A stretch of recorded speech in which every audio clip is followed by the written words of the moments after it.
Hello everyone, তোমাদের সঙ্গে তারকেশ্বর ভিডিওর নেক্সট পার্ট নিয়েও চলে এলাম।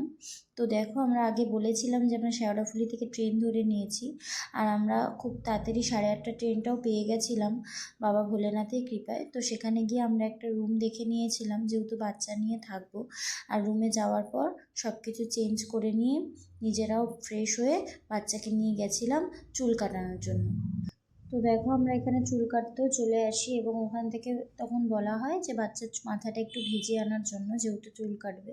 তো দেখো, বাবা ওকে ধরে রেখেছে আর আমি চুলটা ভিজিয়ে দিয়েছিলাম। প্রথমে একটু ভীষণ বদমাইশি করছিল, চুল কাটতে চাইছিল না, যেহেতু অচেনা লোক, ভয়ও পাচ্ছিল। তারপরে অনেক চেষ্টার পর ফোন দেওয়া হলো এবং ফোন দেওয়াতে যাই হোক ও চুলটা কেটে নেয়। তবুও ভয় পাচ্ছিল মাঝে মাঝে, আমিও ভীষণ টেনশন করছিলাম। তো যাই হোক, ভোলে বাবার কৃপায় চুলটা কেটে নেয়। তারপরে ওকে নিয়ে চলে আসি চুলটা ধুয়ে ভালো করে স্নান করানোর জন্য দুধ পুকুরে। তো দেখো, ভালো করে আমি ধুয়ে নিয়ে আগে তারপর স্নান করাই, যেহেতু ঠান্ডা ছিল, ভয় পাচ্ছিল। তারপর আমরা পুজো দিতে চলে যাই, আর সেভাবে কোনো ক্লিপ নেওয়া হয়নি। তো তারপর তারকেশ্বর থেকে ট্রেন ধরে আমরা আবার বাড়ি আসার উদ্দেশ্যে রওনা দিই। যেহেতু ছেলে ঘুমিয়ে পড়েছিল, তো সেরকমভাবে আর কোনো ক্লিপ নেওয়া হয়নি। তো তোমাদের সাথে এই পর্যন্তই থাকছে। দেখা হচ্ছে নেক্সট কোনো ভিডিওতে। ততক্ষণ চ্যানেলটা ফলো করে নিও। সবাই ভালো থেকো।